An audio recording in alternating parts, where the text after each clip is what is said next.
familias. Es importante señalar lo siguiente. ¿De dónde sale la cifra de 154 secuestrados por parte de las FARC? Son cifras del gobierno nacional, el gobierno no se las inventó, son cifras de registros de hace varios años, de casos de personas que han sido secuestradas por las FARC y que nunca fueron devueltas. Son 154 casos.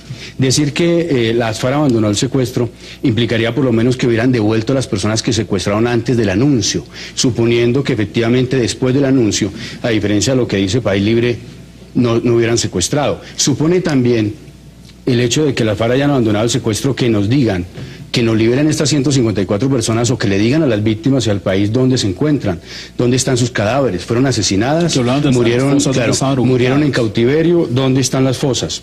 Y tercera cuestión, yo creo, y ahí tengo una diferencia con la doctora María Victoria, con todo respeto, yo sí creo que el tema de los secuestrados y el tema de las víctimas no es un tema menor. O sea, aquí no puede haber negociación sin reconocer los crímenes de lesa humanidad y que se le diga la verdad al país y a las víctimas. El tema de los secuestrados no es que venga a empañar el proceso de negociación, no es que venga a afectar el proceso de negociación, es que los derechos de las víctimas, que como usted señala, en el acuerdo no se menciona el tema de secuestrados, si los derechos de las víctimas, ¿no es cierto? Es un tema central, y ahí están los secuestrados. Que no le vengan a decir al país, el gobierno y las FARC, que ese tema no importa. ¿Qué pasó con los 154 personas que fueron secuestradas? ¿Qué dice usted al respecto? Bueno, yo quisiera llamar la atención sobre lo siguiente. Lo primero es que las FARC hicieron entrega de unos soldados. Hicieron entrega de unos retenidos, que era un compromiso. Qué agradecimiento. Era un compromiso, y eso es una señal política.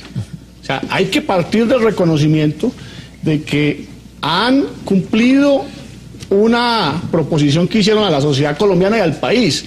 Ahora, tendrá que ser objeto de verificación. Si eso se incumple, pues son las FARC quienes pierden credibilidad.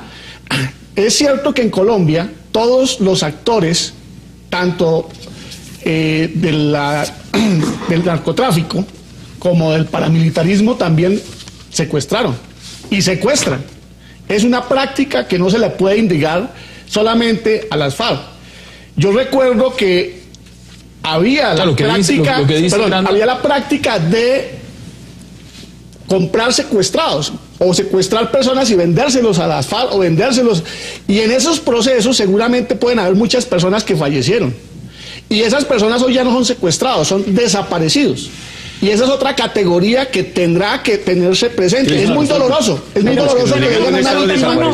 Es que aquí el problema no es si se clasifica en el Código Penal como desaparecido o secuestrado. Aquí el problema es la dignidad humana. Aquí el problema es que se llevaron unas personas, y los colombianos y las familiares de esas víctimas requieren, y el país requiere que le digan dónde están. Pero Rafael, ¿por qué no dejamos que la negociación arranque? Porque de hecho el punto quinto del acuerdo marco es sobre las víctimas.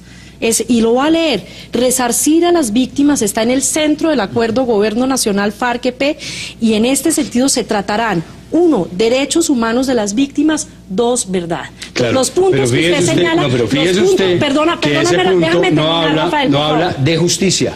¿Por qué no habla de justicia? ¿Por qué no habla de reparación? Pero, Rafael, estamos hablando de derechos humanos de las víctimas, se está hablando de los derechos de las víctimas, y se está hablando de verdad. Es decir, ¿por qué torpedear el proceso antes de que inicie? Perdóneme, nadie está torpedeando el proceso. Aquí no hay francotiradores de la paz, María Victoria. Los francotiradores de la paz son los criminales de las FARC. Los explosivistas de las paz son los criminales de las FARC. Aquí el tema de las víctimas es un tema principal, y como colombiano a mí me causa demasiada desconfianza. Tremenda desconfianza que después de 30 años de mentiras alrededor del tema de la paz, arranquemos esta segunda fase, lamentablemente mintiéndole al país. Eso da una muy mala espina, un muy mal antecedente, y solamente genera desconfianza cuando hoy, y esto es muy importante, porque si ya el presidente Santos se metió en este tema, todos los colombianos debemos hacer el mayor esfuerzo y tener la mejor energía para que salga adelante, por una sola razón: porque si fracasa, el desastre en seguridad va a ser tremendo.